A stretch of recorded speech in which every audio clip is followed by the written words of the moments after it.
Hello, good evening all. Welcome back to my YouTube channel. ഇന്ന് ഞാനൊരു evening വ്ളോഗുമായിട്ടാണ് വന്നിട്ടുള്ളത്. സമയം ഇപ്പോൾ 5 മണിയായിട്ടുണ്ട്.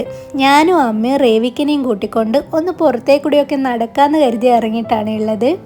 റേവിക്കിന് നല്ല ക്യാപ്പൊക്കെ ഇട്ട് കൊടുത്തിട്ടാണ് ഇറക്കിയിട്ടുള്ളത്. കാരണം ഇപ്പോൾ പുറത്ത് നല്ല കാറ്റൊക്കെ വീശുന്ന സമയമാണ്. അങ്ങനെ ഞങ്ങൾ ലിഫ്റ്റ് കയറാൻ വേണ്ടി പോവുകയാണ്. ലിഫ്റ്റ് കയറിയപ്പോൾ ആൾ മിററിലേക്ക് തന്നെ നോക്കിക്കൊണ്ടിരിക്കുന്നുണ്ടായിരുന്നു. എന്തോ അത് കണ്ട് ഇഷ്ടമായെന്ന് തോന്നുന്നു. പുറത്തിറങ്ങിയാൽ കാണാവുന്ന കാഴ്ചകൾ ഇതൊക്കെ ഉള്ളൂ. കുറച്ച് വണ്ടികളും ബിൽഡിങ്ങൊക്കെയാണ്. എന്നാലും കുഞ്ഞിന് കുറച്ച് കാറ്റും വെളിച്ചമൊക്കെ കിട്ടിക്കോട്ടെ എന്ന് വിചാരിച്ചാണ് ഞങ്ങളിങ്ങനെ പുറത്തേക്കൊന്ന് നടക്കാൻ ഇറങ്ങിയത്. പ്രത്യേകിച്ചൊരു സ്ഥലത്തേക്കൊന്നും പോകുന്നില്ല, ജസ്റ്റ് റോഡിലൂടെ അങ്ങോട്ടും ഇങ്ങോട്ടും നടക്കാമെന്ന് മാത്രമേ വിചാരിച്ചിട്ടുള്ളൂ. അപ്പോൾ ഇങ്ങനെ നടന്ന് പോയപ്പോഴാണ് കുറച്ച് മഞ്ഞ കളറുള്ള പൂക്കൾ കണ്ടത്. കുറച്ച് സമയം ഈ പൂക്കളൊക്കെ കാണിച്ചു കൊടുത്ത് ഞങ്ങൾ അവിടെ തന്നെ നിന്നിട്ടുണ്ടായിരുന്നു കേട്ടോ.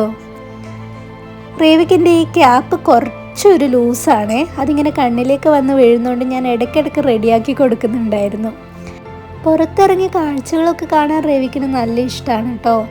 അടങ്ങിയിരുന്ന് തന്നോളും, വലിയ കുഴപ്പമാക്കി നമ്മളെ ബുദ്ധിമുട്ടിക്കാറൊന്നുമില്ല. അങ്ങനെ അവിടുന്ന് കാണിക്കാൻ പറ്റുന്നതൊക്കെ ഞാൻ കാണിച്ചു കൊടുത്തിട്ടുണ്ട്. നാട്ടിൽ ജീവിക്കുന്നത് പോലെ ആയിരിക്കില്ല നമ്മൾ വേറൊരു രാജ്യത്ത് വന്ന് ജീവിക്കുമ്പോൾ. നമുക്ക് പല പരിമിതികളും ഉണ്ടാവും. നമുക്ക് ചുറ്റുമുള്ള സാഹചര്യങ്ങൾക്കനുസരിച്ച് നമ്മൾ നമ്മുടെ മക്കളെ വളർത്താൻ ശ്രമിക്കുകയാണ് വേണ്ടത്. ഇവിടെ കാണുന്ന കുന്നുകളും മലകളും ബിൽഡിങ്ങുകളും വണ്ടികളും ഒക്കെയാണ് റേവിക്കിൻ്റെ പുതിയ പുതിയ കാഴ്ചകൾ. ഇനി റേവിക്ക് വളരാൻ പോകുന്നതും ഈ ഒരു ലോകത്തിലാണ്. അപ്പോൾ പുതിയ വിശേഷങ്ങളുമായി കാണും വരേക്കും ബൈ ബൈ.